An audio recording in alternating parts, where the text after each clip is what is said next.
안녕하십니까. 아침 햇살입니다. 오늘은 문재인 민주당 정권의 지지율 하락과 진보 진영의 과제라는 주제로 두 번에 걸쳐서 진행할 예정이고요. 첫 번째 시간입니다. 다들 뉴스에서 보고 아시겠지만 문재인 대통령의 지지율이 계속 떨어지고 있습니다. 하락세를 놓고 보면요. 총선 4월 15일 총선 때가 이제 피크를 찍고 그 뒤로 계속 떨어지고 있어요. 그래서 거의 이제 추세가 계속 떨어지고 있는 추세여가지고 지금 이제 8월 첫째 주에는 44.5% 뭐 이렇게 나오고 뭐 43% 뭐 이렇게까지도 나오고 있는 데도 있고 그래서 부정이 지금 앞지른 상황입니다. 지금 이 정도 수치면은 거의 조국 사태 때 막 한창 안 좋을 때 그때랑 좀 비슷한 수치로 다시 떨어진 거예요. 그리고 민주당 지지율이 8월 1일차 지금 이제 리얼미터 기준입니다. 민주당 지지율이 35.1%, 미래통합당 지지율이 34.6%인데 이게 지금 이제 오차 범위가 플러스 마이너스 2%예요. 그러니까 그 플러스 마이너스 2% 안쪽은 다 오차 범위 아니라고 볼 수 있으니까 민주당하고 미래통합당이 지금 오차 범위 안에 있다. 그러니까 누가 더 지지율이 높은지를 확인할 수 없다는 거예요. 지금 뭐 0.5% 더 높지 않냐 뭐 이런 게 의미가 없어요. 지금. 그럼 이건 뭐냐? 지금 대선을 치른다라고 하면은 민주당 후보와 미통당 후보 중에 누가 당선될지 알 수 없는 상황. 뭐 이렇게 좀 봐야 되는 거 아닌가. 그래서 지금 심각한 상황인 거죠, 사실. 그래서 보면 민주당은 계속 좀 떨어지고 있고 미래통합당은 지금 계속 올라간 상황이다. 이렇게 좀 봐야 될 것 같습니다. 물론 이제 어떤 분들은 야, 여론조사 뭐 결과 믿을 게 있냐? 여론조사 뭐 엉터리다. 뭐 이런 식으로 얘기 많이 하시는데요. 여론조사 결과를 어느 하나만 딱 놓고 분석하는 건 별 의미가 없고 동일한 여론조사 기관에서 동일한 방식으로 동일한 문항을 가지고 꾸준히 조사를 한 거는 그 추세를 보는 거는 분명히 도움이 됩니다. 의미가 있어요. 그래서 이게 총선 때까지 지지율이 쭉 오르다가 총선 이후로 좀 계속 떨어지고 있는 이 추세 자체는 분명한 것 같고 위험한 상황이다. 상당히 심각한 상황이다. 이걸 좀 이제 말씀을 드리고자 합니다. 자, 그럼 도대체 왜 총선 이후에 이렇게 지지율이 팍 떨어졌는가? 총선 이후에 무슨 일이 있었는지 이거를 좀 이제 살펴봐야 될 것 같아요. 살펴보면 크게 이제 5가지 일을 저는 꼽았습니다. 상당히 이제 국정 지지도에 큰 영향을 줬을 만한 것들을 5가지를 꼽았는데 첫째가 이제 윤미향 정의용 사태입니다. 그래서 총선 직후에 이 사건이 터지면서 완전히 전국이 다 이쪽에 이제 쏠려버렸죠. 그래서 이게 실제 뭐 윤미향 의원이나 정 의원이 뭘 잘못했냐 잘했냐를 떠나서 민주당에게 엄청난 이 부정적인 이미지를 심어줬죠. 그리고 지금도 이게 간간히 나오고 있어요, 뉴스가. 오늘 또 보니까 뉴스에 그 나눔의 집이 뭐 심각한 어떤 부정 비리가 있었다라는 게 이제 확인이 됐다, 뭐 이런 식으로 보도가 쭉 나왔는데 나눔의 집하고 정 의원하고 아무 관계가 없습니다. 윤미향 의원하고도 아무 관계가 없고. 근데 그 밑에 댓글 보면 다 윤미향 의원 욕하는 댓글들이에요. 그러니까 뭐냐면 사람들이 보면 나눔의 집 그 위안부 문제 윤미향 역시 비리 있었구나 맞구나 이렇게 연결돼 버리는 거예요. 그 뉴스 보니까 나눔의 집이 그 조계종에서 운영한 거다라는 설명이 없어요. 그러니까 일부 유도한 거죠, 사람들 헷갈리게. 그러니까 이런 식으로 아직도 언론들이 이런 식으로 그 윤미향 의원을 공격하고 있는 건데 아무튼 이때 당시에 뭐 난리도 아니었죠. 그 다음에 이게 이제 좀 이렇게 수그러들만 할 때 또 이제 두 번째로 터진 게 남북 공동 연락사무소 폭파 사건이 있었습니다. 이건 이제 문재인 정부가 2018년에 남북 정상회담을 통해 가지고 대북 전단 살포를 하지 않겠다라고 합의문에 명시를 했어요. 명시를 했으면 지켜야 되잖아요. 근데 이걸 방치를 해버렸어요. 그래서 이제 북에서 항의를 하고 결국은 폭파까지 간 이제 상황인 거죠. 자, 그래가지고 이것 때문에 이제 뭡니까 미통당 이쪽에서는 막 이 문재인 정부의 대북 정책 파산했다 이렇게 공격을 하고 있고 실제로 외교 안보 인사들이 대거 이제 정리가 됐죠. 그래서 교체가 됐어요. 인사 이동이 있었습니다. 이런 이제 일까지 있었고 이게 당연히 국정의 어떤 지지율 하락에 영향을 줬겠죠. 그 다음이 이제 박원순 서울시장 사망 사건입니다. 그래서 여기는 뭐 이제 논란은 많이 있어요. 실체가 뭐냐 많이 논란은 있는데 어쨌든 민주당 그리고 지금 정부에 대한 부정적 인식을 심어주는 그런 사건이었죠. 그 다음에 국회가 개원을 했는데 국회 개원 자체가 엄청 늦어졌어요. 뭐 국회 개원 늦어지는 거야. 뭐 일상 다반사다라고 얘기할 수도 있고 국회에서 원래 그런 일들은 늘상 있는 일이다 이렇게 생각할 수도 있는데 문제는 뭐냐면은 이번에는 총선 때 국민들이 180석이라는 압도적 다수 의석을 여당한테 줬어요. 그 이유는 뭐냐? 여당이 이제 국회 핑계 대지 말고 좀 일 좀 제대로 해라, 빨리빨리 좀 해라 이 의미거든요. 근데 180석을 얻어놓고도 역대 최악의 늑장 개원을 했다. 이거 뭐냐면 미통당한테 그냥 계속 질질 끌려다닌 거예요. 이럴 거면 180석을 줄 이유가 없죠. 아무튼 이런 것 때문에 또 이게 뭐 고구마만 먹고 있는 그런 이제 심정 국민들이 느꼈겠죠. 그러고 나서 가장 최근에 이제 뭡니까? 부동산 파동으로 결국 청와대 비서실장하고 수석 보좌관들이 이제 대거 전원 물갈이 되는 그런 이제 상황까지 나왔습니다. 총선 이후에 전국을 이제 뒤흔들었던 사건들을 쭉 놓고 보면은 다 정부 여당의 부정적인 사건들이었어요. 도움이 되는 게 하나도 없었죠. 그런 지지율이 당연히 떨어지겠죠. 자, 근데 문제는 뭐냐면은 이렇게 지지율이 계속 떨어진 이런 일련의 사건들이 어떻게 이렇게 숨 쉴 틈을 안 주고 계속해서 터졌지? 지난 4개월 동안 진짜 정신이 하나도 없을 정도로 한 달에 한두 건씩은 계속 일이 터졌단 말이에요. 이게 우연의 일치인가? 아니면 뭐 적폐들이 막 뭐 어떤 순서대로 공작을 준비해 놓고 하나씩 터뜨린 건가? 뭐 이렇게 볼 수도 있는데 저는 어떻게 생각하냐면요. 우연적으로 이렇게 연속해서 사건이 발생한 게 아니다. 이거는 문재인 정부와 민주당 이 정권의 근본적인 한계가 있었기 때문에 근본적 문제가 있었기 때문에 이게 이제 터져 나온 거다. 이렇게 좀 봅니다. 그래서 그게 뭔지 한번 좀 살펴보려고 하는 거예요. 중요한 이슈들 살펴보겠습니다. 국회가 늦장 개원한 것과 관련해서 자, 국민들이 여당한테 180석을 몰아주는 이유가 있습니다. 정권 교체를 했어요. 촛불 혁명을 통해서 정권 교체를 해서 대통령 바꿨죠. 그 다음에 지자체 선거, 곧 이어서 있었던 지자체 선거를 통해서 지방 권력까지 다 바꿔놨습니다. 그런데도 지난 3년 동안 문재인 정부의 이 적폐청산과 사회 대개혁의 이 흐름을 보면은 되게 지지부진한 거예요. 뭐가 제대로 되는 게 없어 보이는 거예요. 보니까 미통당이 계속 발목을 잡고 있어요. 미통당이 국회에서 발목을 잡으니까 국정 운영이 잘 안 되는구나. 그러면 국회까지 깔끔하게 그냥 갈아버려야겠다라고 해서 지난 총선 때 국민들이 민주당한테 몰표를 줘가지고 180석을 만들어냈습니다. 자, 이제 180석 만들어졌으니까 어떻게 합니까? 국민의 뜻을 받들어서 완전히 이제 국회에서도 이 개혁의 어떤 쏜살같이 달려가는 뭐 그런 모습을 보여줘야 되잖아요. 근데 시작부터 그냥 늦장 개원을 한 거예요. 늦장 개원을 한 이유가 뭐냐? 미통당이 그냥 버티기를 했어요. 나 상임위 뭐 구성하는 거 합의 못 하겠어. 법사위 무조건 우리 줘라고 버티니까 그래요? 그리고 그냥 질질 끌려간 거예요. 그냥 150석 있을 때나 180석 있을 때나 하는 모습이 똑같은 거예요. 왜 이럴까 도대체? 어쨌든 이런 이제 문제를 통해서 어떤 효과가 나타났냐면은 적폐들이 볼 때 미통당 안 죽었네. 총선 끝나고 완전 저기는 망한 줄 알았더니 안 망했네. 국회 개원을 늦출 수 있을 정도의 어떤 힘을 가지고 있네. 라는 걸 보여준 거죠. 그러니까 미통당이 죽지 않았구나. 이 신호탄을 보내준 겁니다. 그러니까 적폐들이 그래 아직은 미통당을 믿고 미통당에 좀 더 힘을 모아주자라고 하니까 미통당 지지율 쭉 오르는 거잖아요.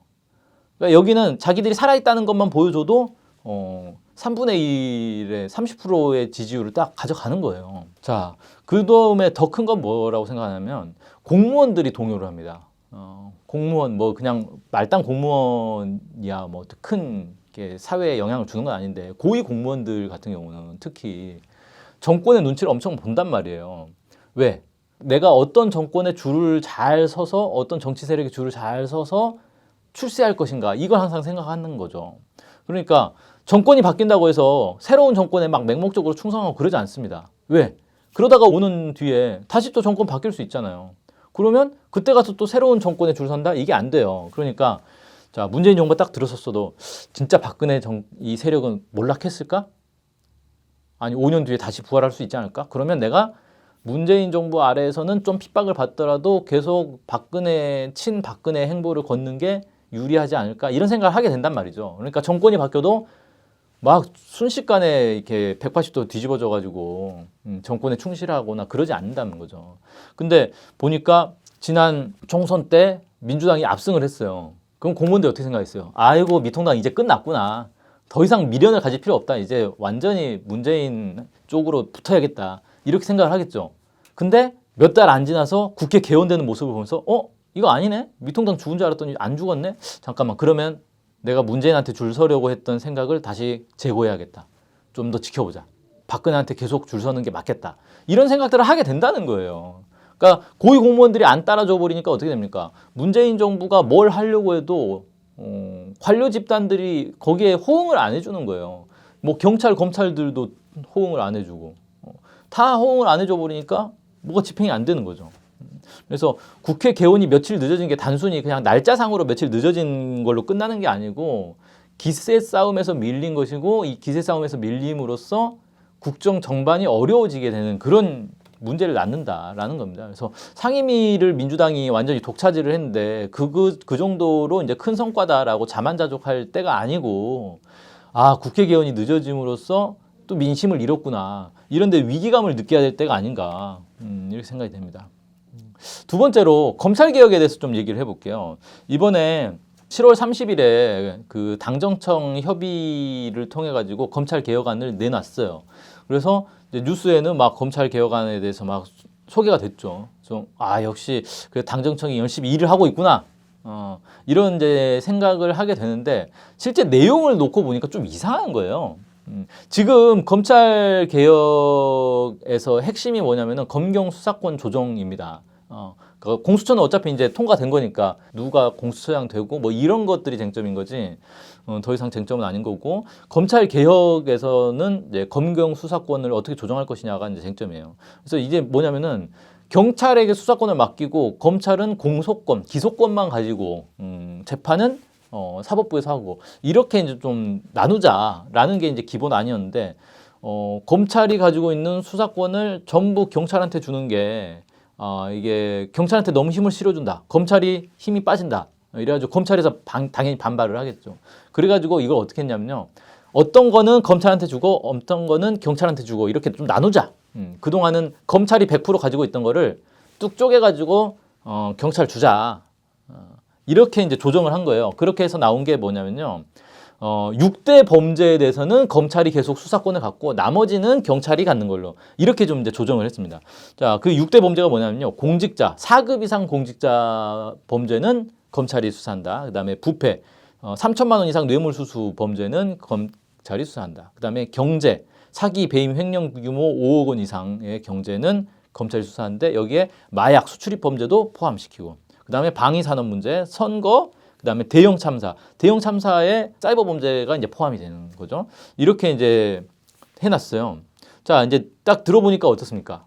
야, 이거 알짜배기 사건은 다 검찰이 그대로 가지고 있고 나머지 짜잘한 사건들만 경찰한테 주는 거네, 이런 생각이 들 거예요. 물론 뭐 살인, 방화 이런 이제 강력 범죄들 경찰한테 넘어가는 거니까 이게 무슨 짜잘한 사건이냐라고 생각할 수 있는데, 사실 검찰, 경찰 입장에서, 그러니까 권력 기관들의 입장에서 중요한 사건은 무슨 살인 사건 이런 게 중요한 사건이 아니에요. 공직자, 부패, 경제, 선거, 이런 게 진짜 알짜배기 사건이라는 거예요. 왜 이게 알짜배기 사건이냐?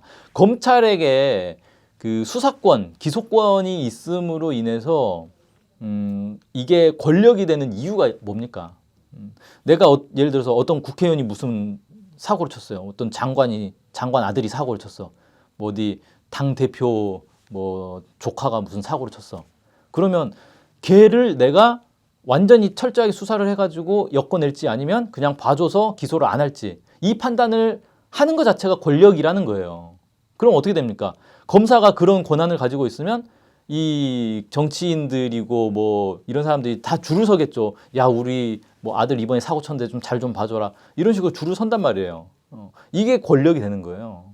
그래서 이 권력형 사건을 다룰 수 있는 권리가 바로 권력인 거다. 근데 그 권력형 사건들이 다 검찰한테 그대로 유임이 되고, 나머지 이 권력과 무관한 그런데 골치 아픈 사건들, 살인 사건이라든지 뭐 이런 사건, 강력 범죄들 있잖아요. 이런 거는 사실 권력과는 별 관계가 없는 이런 것들만 경찰한테 넘겨주는 거니까, 이게 어떻게 보면은 골치 아픈 건 경찰 주고 실속 있는 건 검찰이 그대로 계속 가지고 있고, 이렇게 된 거예요. 그러니까 검찰 입장에서 오히려 더 좋은 거죠. 골치 아픈 건 이제 신경 안 써도 되니까, 경찰이 알아서 하는 거니까. 이런 상황이 돼버렸다라는 겁니다. 그러니까 겉으로는 뭔가 수사권 일부가 경찰한테 가니까 좀 더 공정해지고 뭔가 개혁이 되는 것 같은데 실상을 놓고 보면은 이게 오히려 더 안 좋아진 거다. 알짜만 남겨놓고 나머지를 버린 거기 때문에 오히려 검찰한테 더 유리한 거다. 이렇게 볼 수도 있다는 거예요. 그래서 실제로 그 진예원 대구지검 부부장 검사가 이 수사권 조정안을 딱 보고 야 이건 조삼모사 아니냐. 조삼모사가 뭔지 아시죠? 그 옛날에 중국에 무슨 원숭이를 키우는데 도토리를 뭐 아침에 4개 주고 저녁에 3개 주다가 그걸 바꾸겠다고 하니까 원숭이들이 항의하니까 아 그러면 아침에 3개 주고 저녁에 4개 줄게 뭐 이런 식으로 말장난한 거죠. 쉽게 말해서 똑같이 7개 주면서 이 조삼모사라는 건 뭡니까? 결국 국민을 원숭이 취급하면서 속였다는 거예요. 검사의 권한을 축소하는 것처럼 국민들한테는 비춰지지만 실상을 알고 보면 내막을 보면은 별로 오히려 검찰에게 더 유리한 방향으로 조정이 된 거다.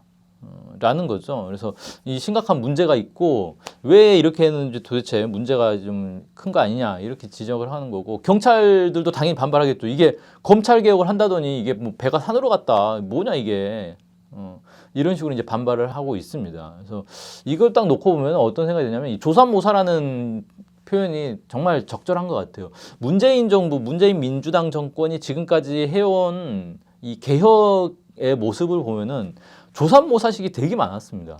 그러니까 뭔가 보여주기는 되게 그럴듯한데 실상을 딱 알고 보면은 실속이 없어요. 그래서 국민들이 볼 때는 와 역시 정권이 이제 개혁을 열심히 하는구나라고 보여지지만 바뀐 게 하나도 없는 거예요. 지난 3년간 그래서 뭐가 바뀌었는가 놓고 보니까 바뀐 게 없는 거예요. 그래서 이제 쇼에 능한 정권이다 뭐 이런 식의 이제 비판까지도 나오고 있습니다. 자, 한 몇 가지만 볼게요. 지소미아. 일본이 경제 공격을 해왔을 때 지소미아를 종료하겠다라고 딱 선언을 했어요. 그래서 많은 국민들이 막 열광을 했죠. 와, 드디어 일본에게 어떤 강경한 태도를 보이는 정권이 등장을 했다. 역시 정권 교체하기 잘했다. 이렇게 했어요. 근데 어떻게 됐습니까? 지소미아 그대로 지금도 유지되고 있어요. 종료하겠다라는 게 그냥 쇼였어요. 그러면서 뭐라고 합니까? 이거를 유예는 하는데 종료하겠다는 걸 유예는 하지만 언제든지 우린 종료할 수 있다. 따라서 우린 무기를 가지고 있다. 일본 애들 너네 까불면 바로 종료해버릴 거야. 이렇게 얘기를 합니다. 근데 일본이 지금 계속 까불고 있어요. 하지만 절대 종료 안 합니다. 뻔하잖아요. 미국에서 하지 말라고 한 거거든요. 미국에서 지소미아 계속 유지해라고 했기 때문에 그냥 유지하는 거예요. 절대 폐기 못 합니다. 종료 못 합니다. 이거. 근데 마치 언제든지 종료할 수 있을 것처럼 큰 소리만 치는 거예요.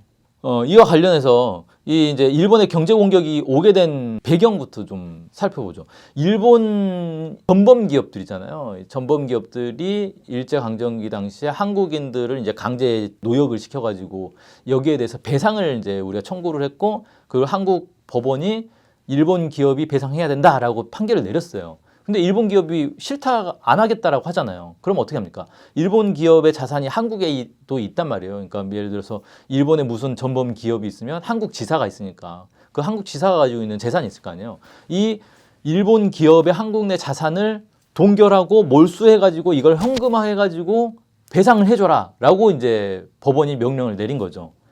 그러니까 일본에서 발끈해가지고 만약 너네 진짜 우리 기업 재산 건드리면 끝장이야. 이거는 완전히 이제 전쟁이다. 막 이런 식으로 이제 하면서 경제 공격을 해온 거예요. 그 이때 당시에 정부에서 문재인 정부가 어떤 입장을 내놨냐면요. 이게 문재인 정부 시절에 있었던 이제 그 법원의 최종 판결이에요.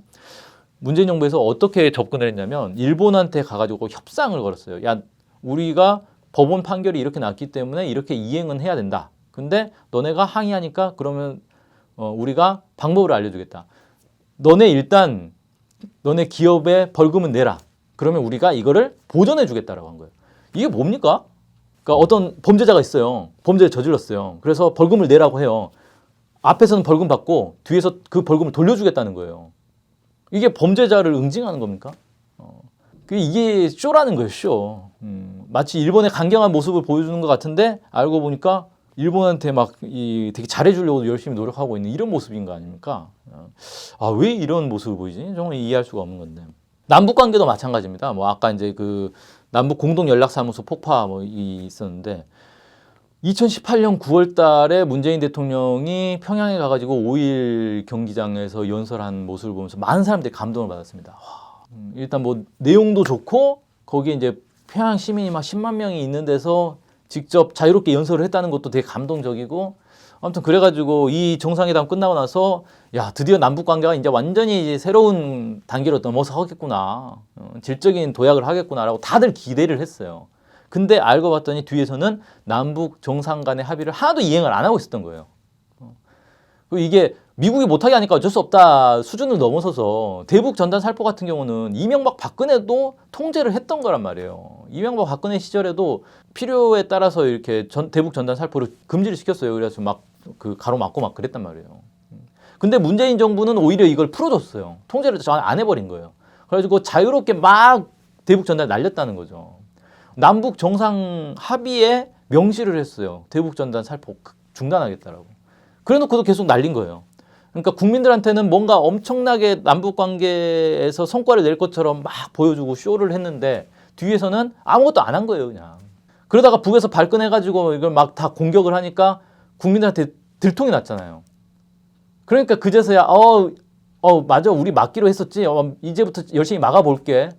이걸 당황해가지고 그러면서 끝까지 북한한테 사과는 안 하더라고요. 일본한테는 과거사 사죄하라고 그렇게 요구를 하는데 왜 자기들은 잘못한 거에 사과를 안 합니까? 북한에 당연히 사과를 해야죠. 약속해놓고 안 지켰으니까. 끝까지 사과 안 하니까 결국 어떻게 됐어요? 남북 공동 연락사무소 폭파된 거 아니에요. 그리고 그냥 통일부 장관은 아니 나 몰라라 하고 사표 내고 가버리고. 아무튼 이런 모습들을 보면은 좀 왜 국민들한테 뭔가 계속 희망 고문하듯이 쇼만 하고 실제 내부에서는 아무것도 하지 않는가. 이게 지금 문제를 일으키고 있는 거 아니냐. 그러니까 이제 그 처음에는 되게 기대를 많이 했던 사람들도 점점 내막을 알면서 실망을 하는 거예요. 아, 이 정부는 진짜 뭐지? 왜 뭐 하겠다고 한 것 중에 제대로 한 게 없지? 점점 이런 이제 실망을 하게 되는 거죠. 공수처하고 종편에 대해서도 좀 얘기를 해볼게요. 이건 또 이제 다른 형태인데, 공수처 법이 통과가 됐어요. 이제 공수처를 만들면 되는 거잖아요. 근데 공수처를 만들려면 공수처장이 있어야 되잖아요. 공수처장을 세우는데 미래통합당에서 후보를 추천을 해줘야 되는 거예요. 근데 미래통합당이 공수처 우리 안 할래라고 버텨버렸잖아요. 그럼 어떻게 합니까? 미래통합당은 공수처를 할 생각이 없는 애들이에요. 없는 애들이니까 어떻게 해요?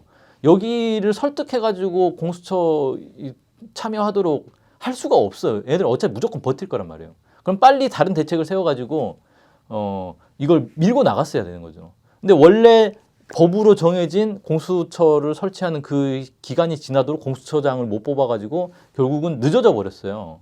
이제야 이제 부랴부랴 법을 바꿔가지고 미통당이 끝까지 거부하면은 다른 당한테 그 권한을 넘기겠다 뭐 이런 식으로 이제 법을 바꾸긴 했는데 이때 당시에 그 지금 이제 민주당 대표 후보로 나온 김부겸 민주당 대표 후보가 무슨 얘기를 했었냐면요. 라디오 인터뷰해가지고 공수처법을 고쳐서 강행하기보다 미통당을 설득하는 노력을 기울여야 한다. 대충 연말까지 기회를 주자. 이런 발언을 했어요.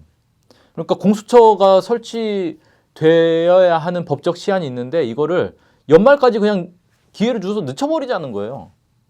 왜 그래야 되는 거예요 도대체? 이러라고 국민들이 180석 의석을 만들어준 건가. 도대체 연말까지 법을 어기자라는 말을 이렇게 당대표 후보라는 사람이 야, 그 법 안 지켜도 돼. 연말까지 그냥 기회 줘. 이런 얘기를 어떻게 이렇게 쉽게 할 수가 있습니까? 그럴 거면 법을 뭐하러 만들었어요 도대체? 법에다가 시한은 뭐하러 정해놨어요? 그러니까 이런 자세를 가지고 있는 거예요. 미통당 설득할 수 있지 않을까? 미통당과 함께 이렇게 협치할 수 있지 않을까? 이런 생각을 버리지를 못해요. 그럼 계속 양보를 해주는 거예요. 그러니까 이제 국민들이 볼 때는 고구마 한 박스 먹은 거 같죠. 답답하죠. 종편도 마찬가지입니다. 이번 4월 달에 종편 재승인 심사가 있었는데 그러니까 TV조선은 점수 그 미달로 얘는 그냥 이제 퇴출 대상이 됐고 채널A는 기자 그 비리 문제 때문에 논란이 돼가지고 결국 이제 퇴출의 대상이 된 거예요. 근데 이거를 민주당 추천 방통위원이 뒤집어가지고 재승인을 해준 거예요. 그러면서 재승인하면서 또 뭐라고 하냐면 조건부 재승인. 너네 이런 거 걸리면은 바로 승인 취소야. 그러니까 조심해. 그러면서 조건부 재승인을 해줬어요. 그러고 나서 뭐라고 하냐면 조건부기 때문에 종편들을 더 우리가 잘 통제할 수 있게 됐다. 이거를 승인을 안 해주면 오히려 이제 방송 시장에 혼란이 생긴다. 뭐 이런 식으로 얘기를 하는 거예요. 그러면 조건부 승인이라서 종편들이 이제 통제가 잘 돼가지고 가짜뉴스 안 만듭니까? 외국 보도 안 합니까? 달라진 게 하나도 없어요. 똑같이 보도하고 있어요. 그래서 그 조건을 지금 여러 번 어겼습니다. 그러니까 조건을 어겼기 때문에 지금이라도 당장 승인을 취소할 수 있어요. 근데 또 안 해요. 방치합니다. 놔둬버려요. 이게 왜 이러는 건지 모르겠는데 그냥 종편들이 열심히 가짜뉴스 퍼뜨리도록 그냥 방치를 하고 있어요. 그러면서 언론이 우리 편이 아니다 그런 얘기를 하고 있어요. 네. 뭐 하자는 건지 납득이 안 가죠. 네. 그냥 고구마 먹은 거예요. 그럼 이제 이유를 찾아봅시다. 도대체 왜 적폐청산에 이렇게 철저하지 않고 무슨 자꾸 협치를 하느니 양보를 하느니 봐주느니 이러는 건가? 저는 두 가지라고 생각하는데요. 첫 번째는 권력에 대한 입장이 잘못됐다. 관점이 잘못됐다는 겁니다. 권력이라는 게 뭡니까? 나한테 권력이 왔어요. 그럼 이 권력이라는 거를 국민을 위해서 써야 되는 어떤 수단인 거 아닙니까? 무기인 거 아닙니까? 국민들이 촛불 혁명을 통해 가지고 정권을 바꿨고 대통령 바꾸고 이제 총선에서 압도적으로 이제 밀어준 거죠. 아무튼 권력을 바꿔준 거예요.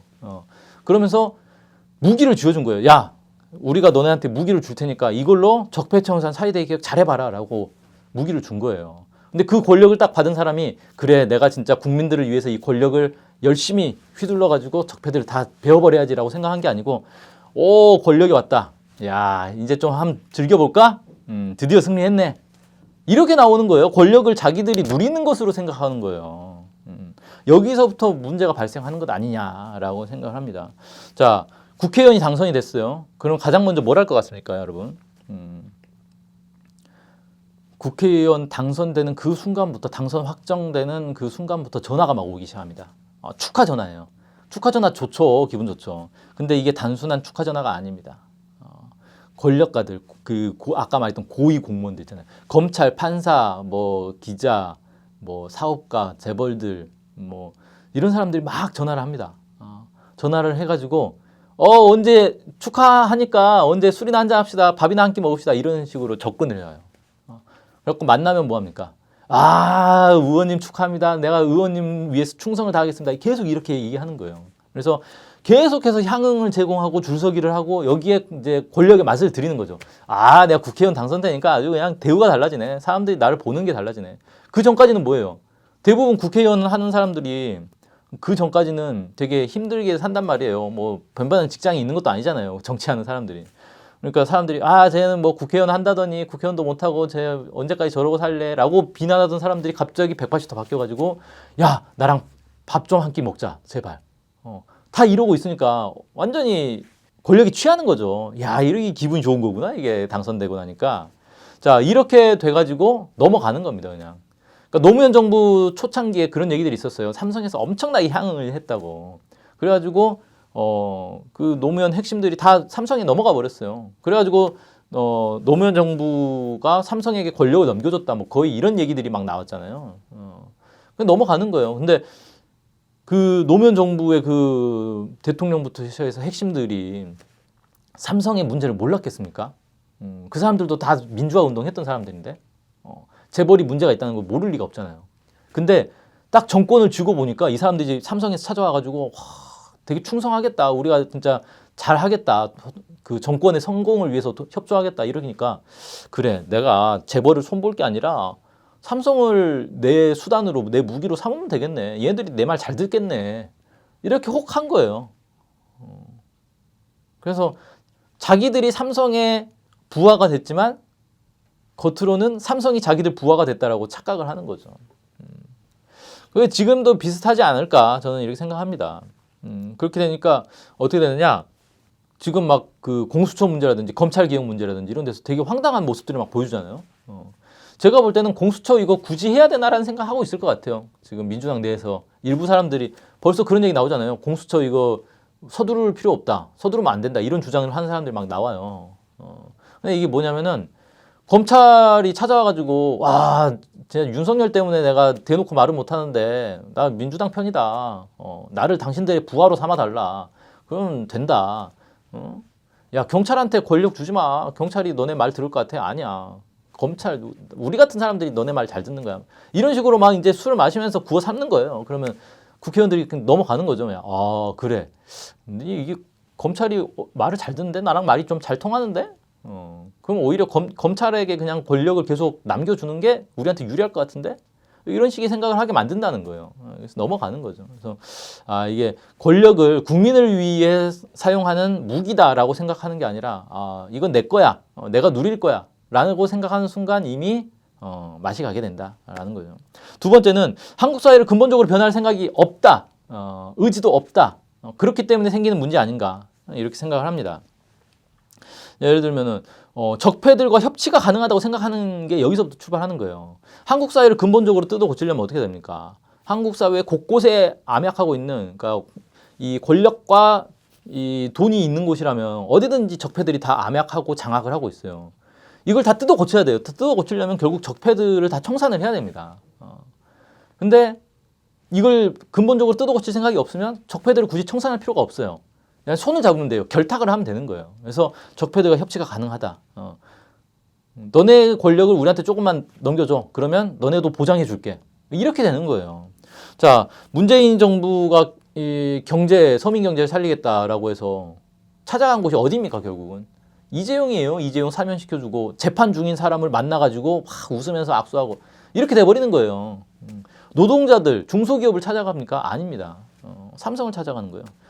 야, 역시 그래도 삼성이 정권에 협조를 해줘야 우리도 안심하고 있을 수 있다. 이런 생각을 하고 있는 거죠. 근데 이제 여기에 대해서는 뭐 이런 주장하는 사람이 있어요. 야, 한국 사회가 솔직히 삼성 아니면 없잖아. 꼭 어쩔 수 없지. 아무리 뭐 문재인 정권이라고 해도 뭐 그렇다고 뭐 삼성을 배제할 거야? 그렇게 안 돼. 라고 생각할 수도 있습니다. 네.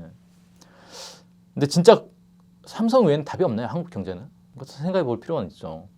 예를 들어서 이제 그 이재명 경기도지사 같은 경우는 무슨 주장을 계속하고 있냐면 기본소득제를 하자. 그래서 국민들에게 돈을 나눠주면 그 국민들이 그 돈을 씀으로써 소비를 통해서 유통이 촉진되고 생산도 촉진돼서 경제가 선순환된다. 이렇게 해서 경제를 발전시킬 수 있다. 우리가 꼭 재벌들에게 의존하지 않아도 된다. 이런 주장을 합니다. 뭐 이제 따져볼 필요는 있죠. 근데 재벌들에게 의존하지 않고도 경제를 성장시킬 수 있는 방법을 찾으려는 노력을 하고 있다는 거예요. 이게 차이점이 있다는 거예요. 근데 지금 정부 여당의 기본 주류의 모습은 그게 아니죠. 그냥 역시 그래도 삼성이지. 재벌들이 협조해줘야 경제가 살아나지. 이렇게 생각하는 거예요. 재벌이 협조해야 경제가 살아납니까? 그럼 재벌들은 정권이 안 좋게 대하면은 재벌들은 한국 경제 망칩니까? 그럼 자기들이 손해인데? 정권이 재벌을 어떻게 대하든 재벌들은 한국 경제가 발전하길 바래요. 왜? 그게 자기들한테 유리하니까, 이익이 되니까. 협조하고 말고 어디 있어요. 좀 기본적인 생각부터 좀 다시 해야 될 것 같은데, 물론 문재인 정부도 초창기에 이재명 도지사 같은 생각을 안 한 게 아니에요. 그래서 나온 게 뭡니까? 소득 주도 성장 있지 않습니까? 줄여서 뭐 소주성 그러는데 뭐 저는 왜 이런 말들 자꾸 줄여서 부르는지 모르겠어요. 저 처음에 소주성 그래가지고 무슨 술인가 뭐 그런 생각을 했는데 줄임말을 자꾸 쓰면은 사람의 뇌가 퇴화한다고 하더라고요. 그래서 줄임말을 최대한 쓰지 말고 원 표현을 그대로 쓰는 게 지능 개발에 좋습니다. 네, 치매 예방에 좋아요. 아무튼 소득 주도 성장 하겠다라고 했잖아요. 이게 비슷한 거예요. 결국은 국민들의 소득이 높아져야, 서민들 소득이 높아져야 소비를 해가지고 경제가 살아난다. 뭐 이런 비슷한 개념이었어요. 그렇게 해가지고 소득 주도 성장의 핵심은 그럼 뭡니까? 국민들의 소득이 높아져야 되죠. 그러려면 어떻게 해야 돼요? 최저임금을 올려야 되죠. 그래가지고 문재인 정부가 초창기에 막 최저임금 뭐 얼마 뭐 10,000원입니까? 20,000원입니까? 아무튼 뭐 최저임금을 엄청 올리겠다 막 했는데 결과적으로 지금 어떻게 됐어요? 3년이 지나고 나서 딱 보니까 뚜껑 열어보니까 최저임금이 더 악화돼 있는 상황이 됐어요. 그러니까 이거는 국민들한테는 소득 주도 성장으로 서민들의 소득을 높이겠습니다라고 딱 보여줘 놓고 실제로는 그래도 재벌이지. 이거잖아요 지금. 뭐냐면은 한국 사회의 어떤 경제 영역에서 이제 근본적인 문제 중에 하나가 바로 재벌 문제 아닙니까? 이걸 뜯어고칠 생각이 없는 거예요. 삼성하고도 그냥 결탁하면 된다 이렇게 생각하는 거죠. 적폐와 결탁해서 그냥 권력을 나눠 먹는 이런 생각을 하고 있으니 한국 사회를 근본적으로 개혁하겠다라는 생각이 없기 때문에 지금의 틀, 지금의 제도 안에서 그냥 안주하겠다라는 생각을 하고 있기 때문에 우리 국민들은 고구마를 계속 먹게 되는 것 아닌가 이렇게 생각이 됩니다. 네, 여기까지 첫 번째 어떤 요인 분석이었고요. 다음 시간에 두 번째, 세 번째 요인 분석 좀 해보려고 합니다. 네, 오늘 방송 여기서 마치겠습니다. 고맙습니다.